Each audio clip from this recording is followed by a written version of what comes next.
Assalamualaikum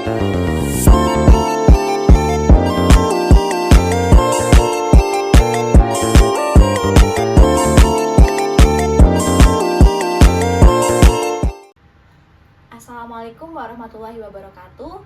Perkenalkan, nama saya Huriyafatul Jinan dengan NIM 226012411100. Di sini saya akan memenuhi tugas mata kuliah Pendidikan Kesehatan dengan wawancara bersama narasumber yang sudah saya dapatkan dengan identitas namanya Pelita Widyaningrum dengan usia 24 tahun, dan topik yang akan saya ambil yaitu TB kelenjar getah bening akibat berada di lingkungan perokok yang aktif. Kemudian di sini saya akan mengambil 5 poin untuk saya tanyakan nanti kepada narasumber. Mungkin lebih jelasnya saya tanya per butir poinnya aja ya Kak. Pertanyaan yang pertama yaitu, kapan sih pertama kali kakaknya merasakan adanya TB kelenjar getah bening yang dialami itu?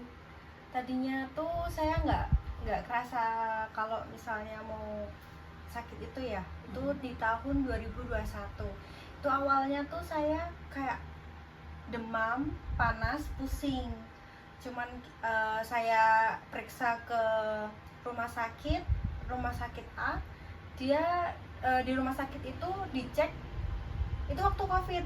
Waktu COVID. Terus habis itu dicek, katanya ini infeksi bakteri.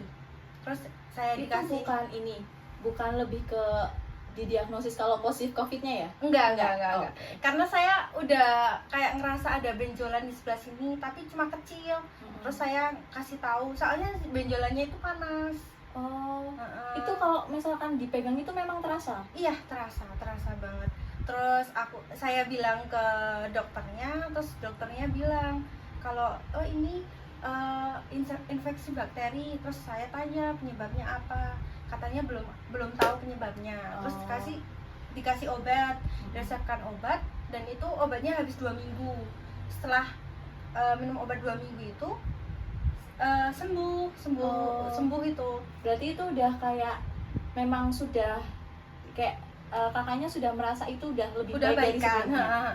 Oke, itu berarti di tahun 2021 ya? Iya, terus habis itu malah dia tuh ternyata kambuh lagi gitu. Terus kayak berobat sampai udah pusing. Ya udah, akhirnya ke rumah sakit B yang lebih kayaknya lebih bagus. Ternyata malah bilangnya TB kelenjar dan harus dioperasi. Terus berarti pertanyaan yang kedua ya, lanjut ke poin kedua. Sebelum didiagnosa TB kelenjar getah bening itu kakaknya udah sebelumnya didiagnosa berapa kali? Berarti cuma pertamanya dikasih resep obat itu, kemudian langsung pindah ke rumah sakit, langsung didiagnosa TB itu? Iya, soalnya langsung di scan. Oke, terus nanti gejala-gejala yang dialami itu apa saja? Gejala-gejala yang benar-benar terlihat dan memang terasa di sehari-harinya.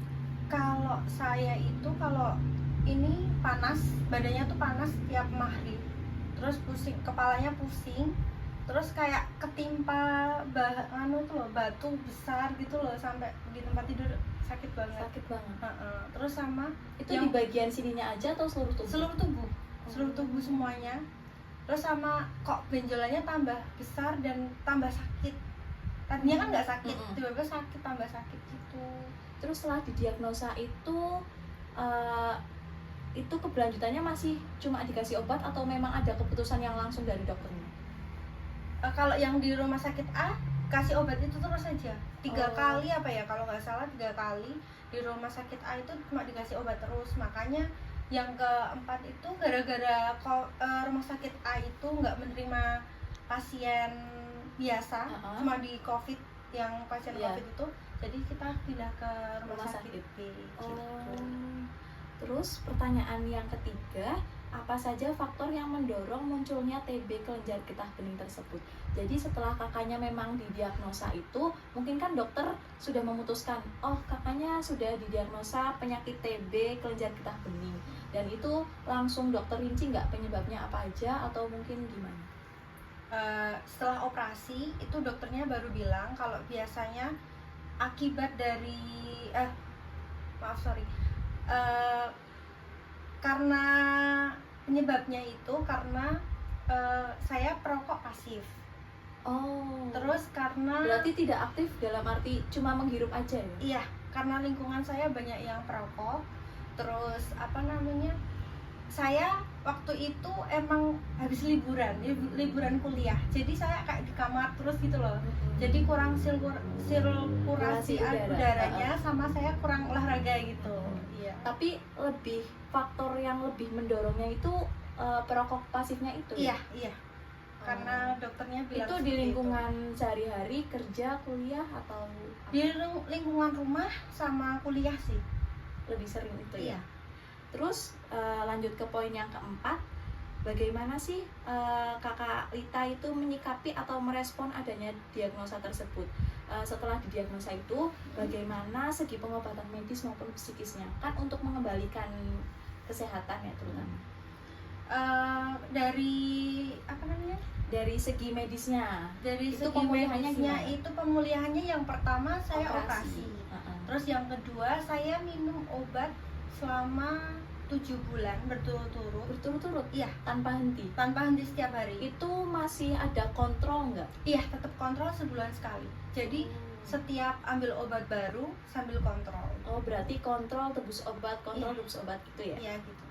Terus kalau secara psikisnya gimana? Setelah mungkin operasi itu secara medisnya ya, Mm-mm. tapi secara psikis kan kita mengembalikan pemulihan hidup kita. Kayak sebelumnya kita mungkin trauma atau gimana, itu psikisnya gimana? Untuk itunya. Kalau untuk psikisnya saya lebih ke ini sih, kayak menguatkan. Terus dari lingkungannya juga udah kayak dijaga jarak antara apa namanya, yang perokok, iya, perokok sama aktif ya? iya, sama kitanya dijauhin gitu sih. Terus jadi Oke, berarti di sini bisa disimpulkan ya memang bahwasannya penyakit itu tidak hanya datang dari yang aktif, tapi yang pasif juga bisa merasakan dampak yang sangat besar, apalagi sampai dioperasi ya Kak. iya. Terus bagaimana sih saran Kakak Lita sebagai yang sebelumnya pernah terkena penyakit TB kelenjar? Itu kan bukan penyakit yang biasa ya, tapi Iya. yang memang sangat wah gitu ya. Itu tuh terhadap masyarakat akan dampak negatif rokok terhadap kesehatan. Kayak kakaknya tuh gimana sih tanggapannya buat masyarakat sekitar? Apalagi kan sekarang memang rokok itu normalisasi banget ya, udah kayak jadi budaya sehari-hari masyarakat. Itu gimana? Coba disampaikan. Kalau menurut saya kalau merokok itu harus hati-hati dengan lingkungan sekitar, karena yang berdampak itu bukan hanya perokok aktif tapi juga perokok pasif, yaitu kita yang cuma menghirup aja malah lebih besar dampaknya dibanding dengan orang yang Merokok tersebut. Iya gitu. Jadi gitu ya teman-teman, lebih dihimbau lagi merokoknya, atau lebih baik berhenti merokok sebelum terkena apa yang seperti Kakak Lita alami sebelumnya. Jadi merokok itu memang tidak ada yang melarang ya, cuma lebih diperhatikan lagi merokok tempatnya juga, karena perokok aktif itu sangat memberikan dampak atau faktor yang memang berpengaruh terhadap lingkungan kesehatan, terutama bagi dirinya sendiri, bagi orang lain, maupun bagi siapapun yang berada dekatan terhadap perokok aktif tersebut. Dan mungkin untuk mencegahnya juga kita lebih memperhatikan kesehatan lingkungan seperti sirkulasi udara, kondisi lingkungan, kemudian kebersihan, seperti itu ya. Mungkin Kakak Lita udah bersih nih kehidupan sehari-harinya, tapi sirkulasinya memang kurang, memang tempatnya lembab dan udaranya itu-itu aja gitu ya. Terus kemudian olahraga yang rutin, jangan lupa makan makanan yang bergizi, dan itu satu, kita harus jauh dari yang namanya perokok aktif. Mungkin itu saja ya Kak Lita, terima kasih waktunya sudah memberikan wawasan yang sangat luas untuk wawancara tugas saya. Sekian dari saya, Huria Fatul Jinan, mohon undur diri. Wassalamualaikum warahmatullahi wabarakatuh.